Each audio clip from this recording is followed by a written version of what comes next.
종려나무가지를 더 높이 들라. 종려나무가지를 더 높이 들라. 오늘 설교의 제목입니다. 오늘 본문을 우리가 지난 3월 27일 날, 지난달 금요일 새벽에 제가 바른 신앙 추구라고 하는 제목에서 잠깐 다루었던 본문의 일부입니다만 오늘 또 종려주일이고 또 종려주일에 가장 잘 어울리는 본문이지 않을까라는 생각에 오늘 찬양과 함께 더불어서 이 말씀으로 오늘 증거하기를 원합니다.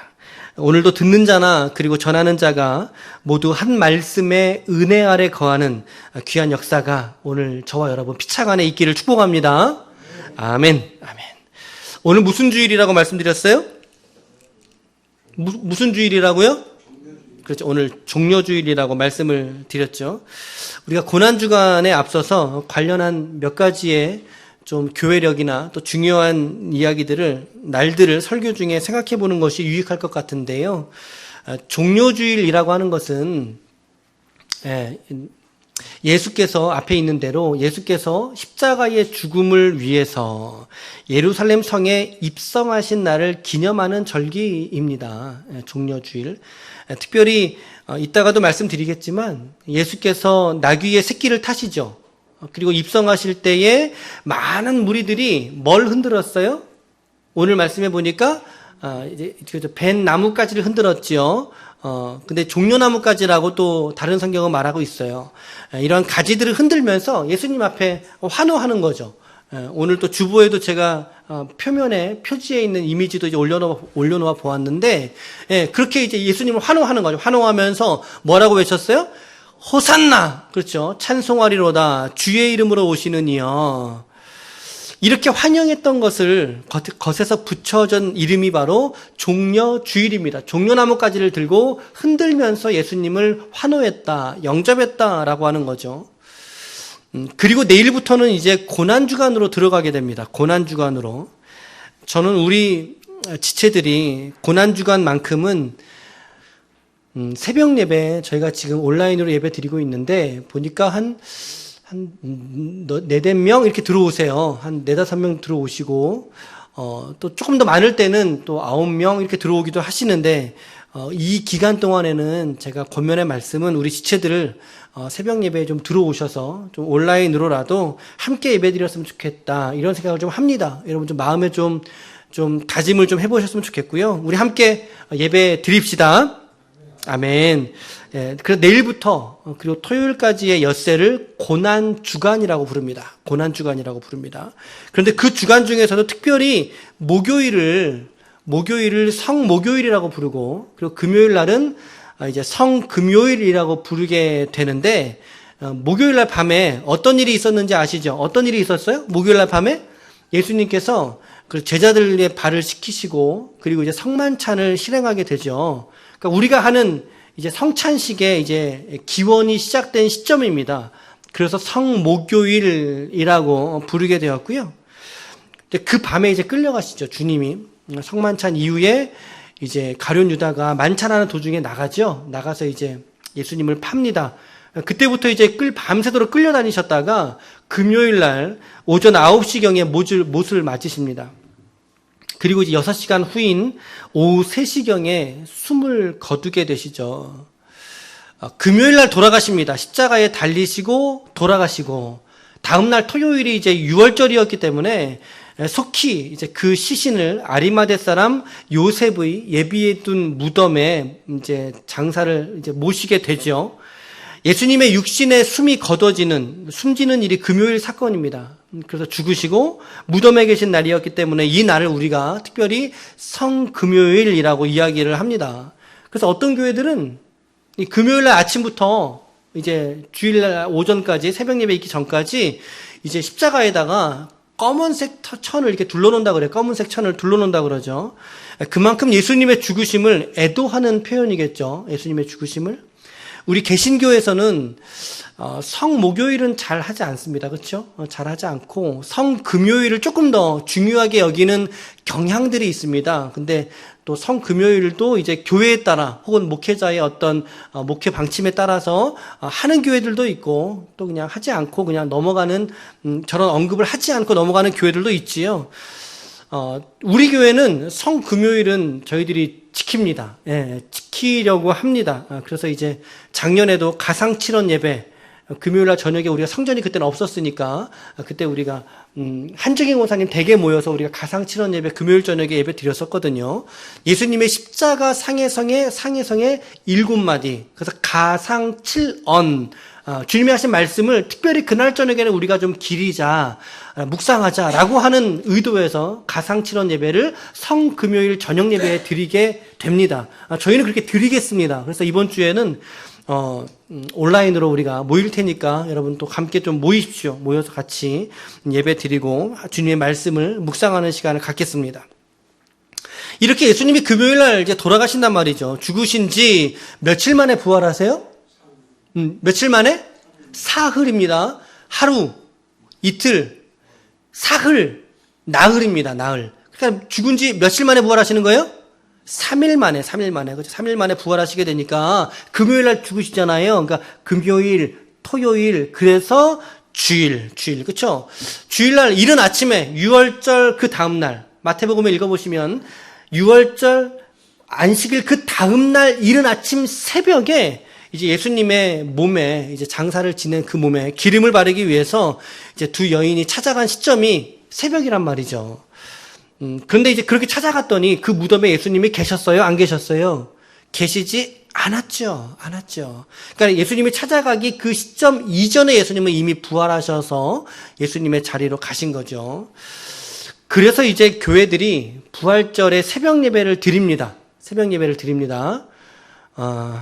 저희는 주일날 낮 예배로 통합하겠습니다. 저희는 새벽에 특별히 예배 드리지 않을 테니까 이번에는 이렇게 좀 참고하셔서 여러분 이해해 주시길 바랍니다. 부활절 이번에 돌아오는 우리 부활절 새벽 예배는 없이 우리가 주일날 낮 예배로 모이도록 하겠습니다.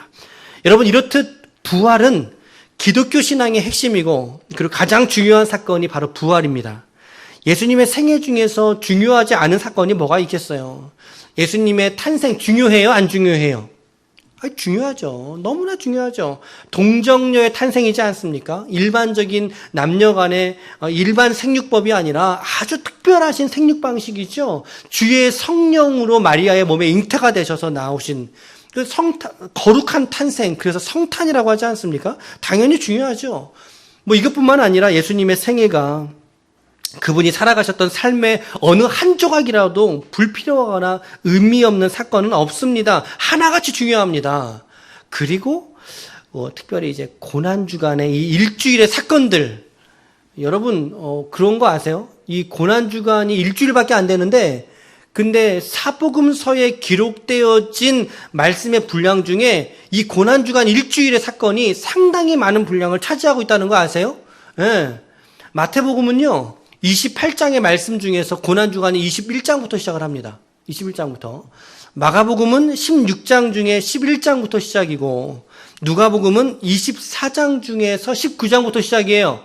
근데 좀 특이한 점은 요한복음은요 21장 중에서도 12장부터가 고난주간의 시작 말씀이에요.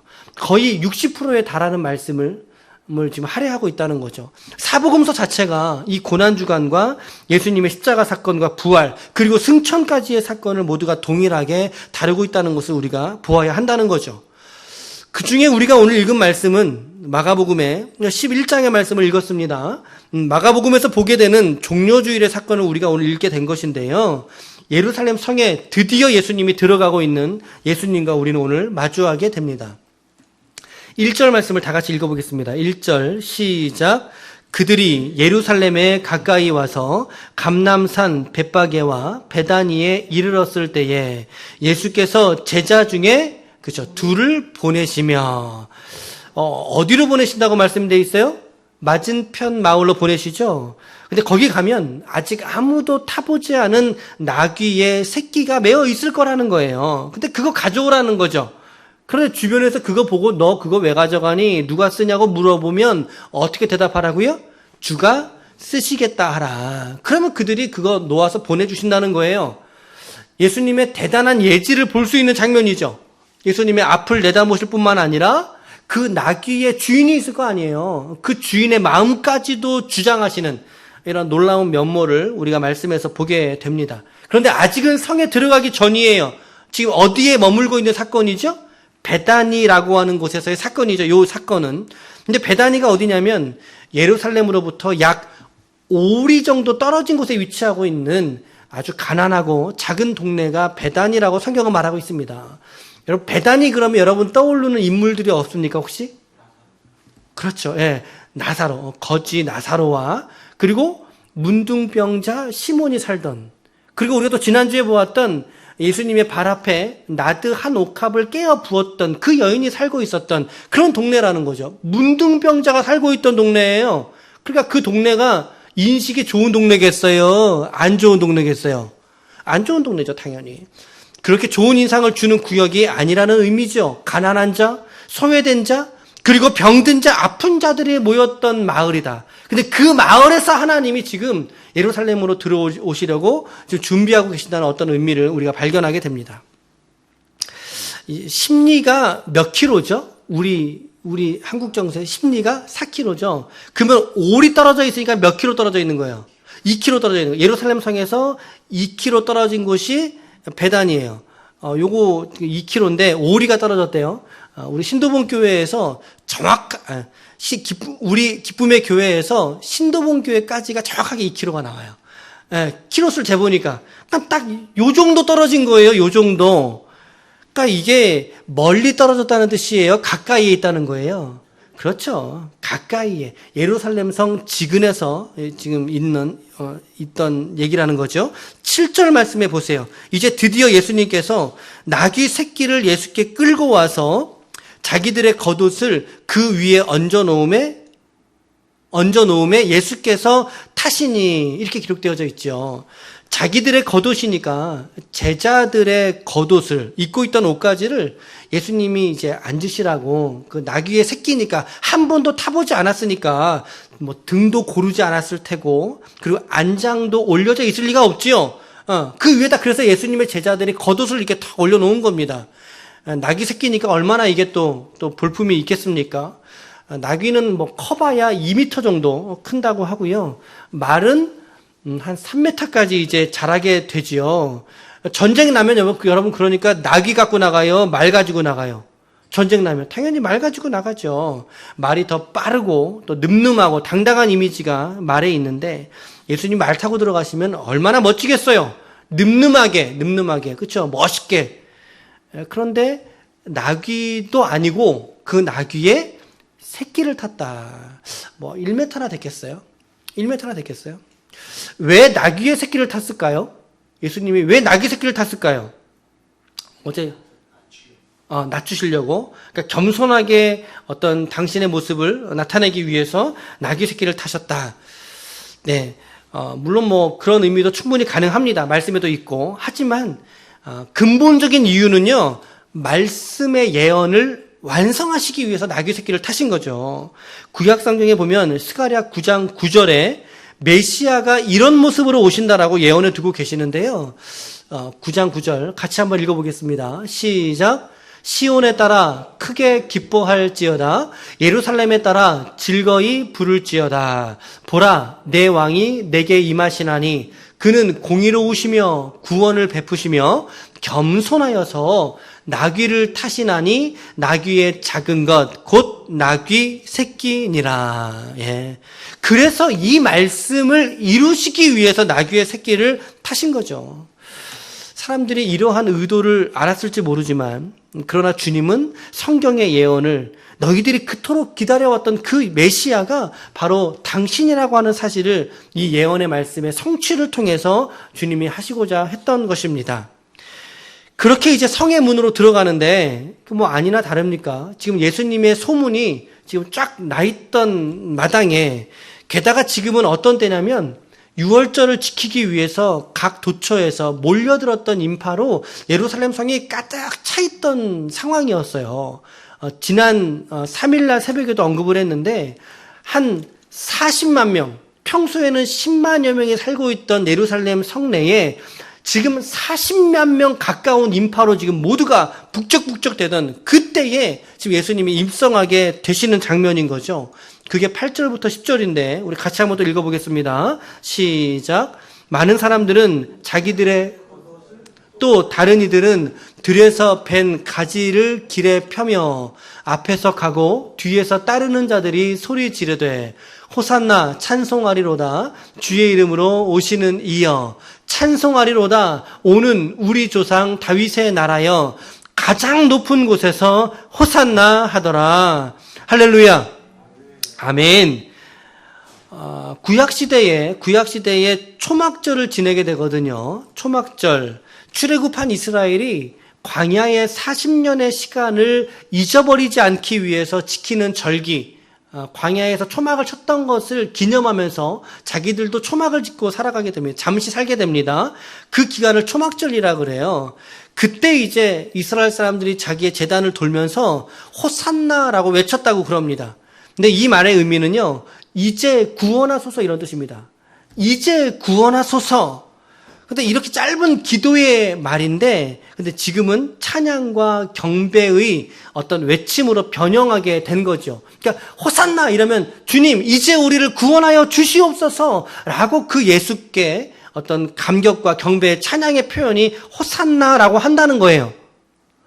그런데 이 배경을 알고 있을 유대의 지도자들이 이 말씀을 들었을 때는 어떻게 했어요? 그들의 마음이 섬뜩한 거죠. 왜냐하면 지금 예수님이 민족의 영웅으로 추앙받으면서 들어오시는 사건이거든요. 그런데 지금 구원하소서, 우리를 구원하소서 라고 지금 군중들이 외치고 있단 말이죠. 여러분, 이거는 우리가 지금 상상을 못해서 그렇지 상당히 밀란이나 소요가 일어날 법한 상황까지 지금 주변에 있는 사람들은 예수에게 집중하면서 지금 외치고 있는 거예요. 결코 적은 말로 말하지 않았을 거예요. 큰 말로 요란을 떨면서 이야기를 했을 거라는 거죠. 이들이 말하는 그 구원이 그런데 어떤 의미의 구원이겠어요? 그렇죠. 정치적인 독립으로서의 그 이스라엘을 로마의 압제에서부터 우리를 해방시켜 주세요 라고 하는 것을 마치 데모하는 사람들이 그 구호를 외치듯이 지금 예수님이 들어오는 그 광경을 보면서 그 길에 따르는 사람들이 외치고 있다라는 거죠. 이것을 모를 리 없는 유대 지도자들의 마음과 심기는 상당히 불편한 거죠. 자기들은 기득권인데 지금 이들의 이러한 밀란을 통해서 무언가 이런 사건이 일어난다면 자기들에게 피해가 올 거는 너무나 뻔한 거 아니겠습니까? 제가 계속 지금 새벽 예배는 언급해드리고 있는데 설교에서 형식적인 신앙을 버려야 된다. 이 대목에 그렇게 좀 적용을 말씀을 드렸습니다. 또 그런 설교들은 설교대로 따로 참고하시면 좋을 것 같고요. 오늘 저는 한 가지만 오늘 말씀에서 이러한 한 말씀 드리고 싶어요. 바로 이거죠. 오늘 우리들은 이들이 들었던 종려나무의 가지보다 더 높게 그리고 더 위대하게 영광의 가지로 종려나무의 가지를 흔들자는 것입니다. 할렐루야.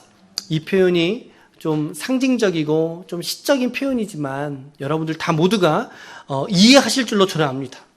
오늘 읽었던 마가복음에서는 종려나무까지라는 표현은 삭제되어져 있어요. 종려나무까지는 표현되어 있지 들에서 벤 나무까지를 흔들었다 이렇게 기록되어져 있는데 요한복음에 가보면요 종려나무까지를 흔들었다라고 되어져 있어요. 그런데 여러분 종려나무까지를 흔든다는 표현은 전쟁에서 승리한 장군들을 영접하는 표현이에요. 이 표현이. 그러니까 지금 이스라엘의 사람들은 예수님을 그와 같은 정치적 지도자 혹은 군사적인 우위에 있어서 많은 자기를 따르는 평민들을 가지고 쿠데타를 일으킬 사람으로서의 가지를 흔든 거죠. 이렇게. 그러나 이들은 이내 곧 이제 입성을 주일날 입성하잖아요. 그럼 월요일부터 고난주가 시작되죠. 그러면 목요일 밤에 그쵸? 바야바를 내놓아라. 그러면서 예수를 못 박으라. 라고 또 외쳤던 단 사흘 만에 나흘 만에 자기들의 입지를 완전히 돌변했던 180도 바꿔서 그렇게 환호했던 군중들이 예수를 이제는 십자가에 못 박으라고 하는 아주 흉한 군중으로 변모하게 됩니다. 돌변하게 됩니다. 참 인간의 어떤 한계를 보는 모습이기도 하고 오늘 우리들의 모습이기도 하다는 생각을 가져요. 우리 주님을 환영하고 나 좋을 때는 주님을 찾지만 내가 힘들고 연약하고 내 뜻대로 안 될 때는 주님 어떻게 주님 이럴 수 있습니까? 라고 주님께 원망의 토로를 하던 우리의 모습을 우리들은 여전히 이 군중들을 보면서 우리가 깨닫게 됩니다. 저의 묵상은 또 그런 것도 생각을 해봤고요. 여러분, 이 땅 가운데 예수님이 정치적으로 그리고 군사적으로 오신 메시아이십니까? 주님이 이 땅 가운데 정치적이고 군사적인 메시아로 오셨습니까? 아니죠. 그들이 바랬던 소망은 한 가지예요. 이 지긋한 로마의 압제에서부터 벗어나고 싶다는 바람이 예수에게 투영이 됐던 거죠. 우리가 할 수 없는 거 당신이 좀 해주십시오. 이렇게 투영이 됐던 거죠. 그러나 하나님이 보시기에 오늘 그들에게 가장 필요한 구원은 정치적 구원이 아니었어요. 제도적인 구원이 아니라 어떤 구원이었습니까? 그들의 영혼의 구원이었다는 사실인 줄 믿으시길 바랍니다. 아멘. 이것이 오늘 저와 여러분들이 주님을 바라보아야 되는 유일한 시선이 되어야 한다는 것이죠. 자신들의 죄의 결과를 혼자 짊어짐으로 말미암아 이내 곧 죽음과 사망에게 매여서 질질 끌려가야만 하는 하나님을 닮아낸 거룩한 창조물이었지만 그러나 하나님과의 그 아름다웠던 관계가 죄로 인하여 산산조각 나버린 그렇게 하나님과의 관계가 깨져버린 인생으로 인간들이 전락해버리지 않았습니까? 여러분, 우리 주님은 바로 그 하나님과의 풍성한 생명의 관계를 그 죄로 말미암아 어그러진 우리의 인류들을 오늘 주님이 그 영혼의 구원을 위해서 이 땅 가운데 오신 줄로 믿으시기를 축복합니다. 아멘. 그러기에 오늘 저와 우리들은 이들이 들어서 외쳤던 이 호산나의 외침을 우리는 이제는 더욱 분명히 알기 때문에 예수님의 마음과 중심을 알기에 더욱더 크고 더욱더 분명하게 우리가 위대하게 선포할 수 있어야 한다는 사실입니다. 이들은 정치적인 구원자로 예수를 호산나 다윗의 자손이여라고 외쳤지만 오늘 우리들은 예수 그리스도가 나의 유일한 영혼의 구원자라고 하는 사실을 믿고 우리 땅 가운데 왕으로 오신 그 주님을 환영하며 모셔야 할 줄로 믿습니다. 그들이 흔들었던 종려나무보다 더욱더 높이 우리의 두 손을 있는 힘껏 들어서 예수의 예루살렘의 입성을 열렬하게 우리가 환영하고 모시고 높여드려야 할 줄로 믿습니다. 이것이 오늘 우리가 주님 앞에 드려야 될 마땅한 영광이라는 사실을 저는 오늘 다시 한번 깨닫게 되어집니다. 여러분, 우리의 진정한 왕은 누구십니까? 네, 아멘. 여러분, 우리의 위대한 구원자는 누구십니까? 예수 그리스도. 우리의 영원한 통치자는 누구십니까? 예수 그리스도이신 줄로 믿습니다. 그러기에 우리의 두 팔은 더욱 높이 들려야 하고 우리의 소리는 우레보다 더 큰 목소리로 오직 한 분 그리스도 예수를 높이어야 할 줄로 믿습니다. 저는 이 말씀 한 말씀만 오늘 드리고 싶은 거예요. 여러분, 주님이 우리에게 우리의 영혼의 구원을 위해서 그거 해주시려고 이 땅 가운데 오신 거예요. 그리고 이제 그것을 실행하기 위해서 예루살렘 성으로 나귀의 새끼를 타시고 뚜벅뚜벅 걸어가고 계셨던 거죠.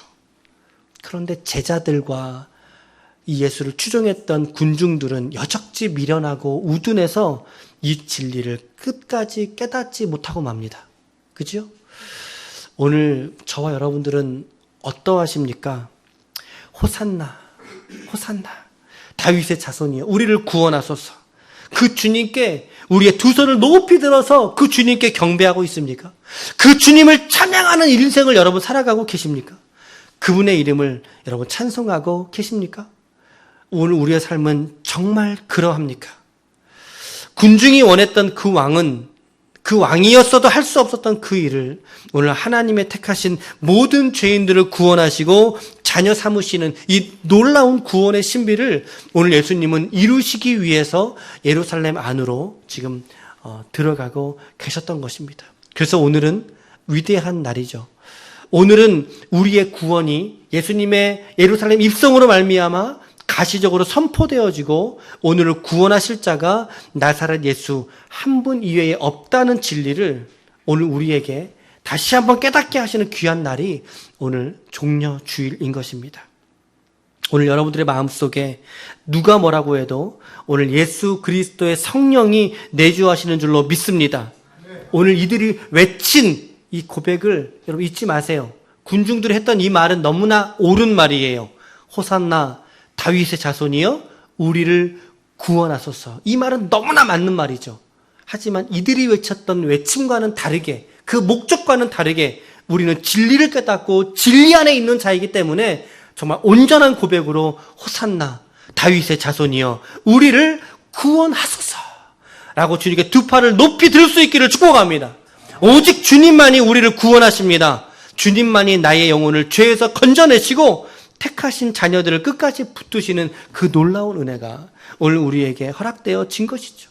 오늘 우리가 특별히 이번 한 주간 고난주간입니다. 내일부터 고난주간, 그리고 성금요일을 지나서 그리고 이제 부활절로 이어지는 이 그리스도의 십자가의 은혜와 감격, 또 이번 주 주간 내내 또 제가 전해야 될 말씀의 주제이지 않겠어요?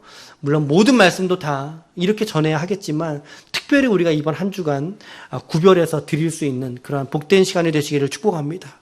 여러분, 우리 모두가 예배 안에서 말씀 안에서 하나가 될 수 있기를 바랍니다. 피차간에 드려지는 예배가 다를지라도 처소가 다를지라도 한 마음과 뜻이 되어서 우리가 말씀 안에 거할 수 있기를 축복합니다. 아무쪼록 오늘 이 군중들이 들었던 종려나무가지를 흔들었던 그 영광보다 더 높게, 더 위대하게 오늘 우리들이 이 예수를 맞이하고 이 예수를 환대하며 섬겨야 할 것입니다.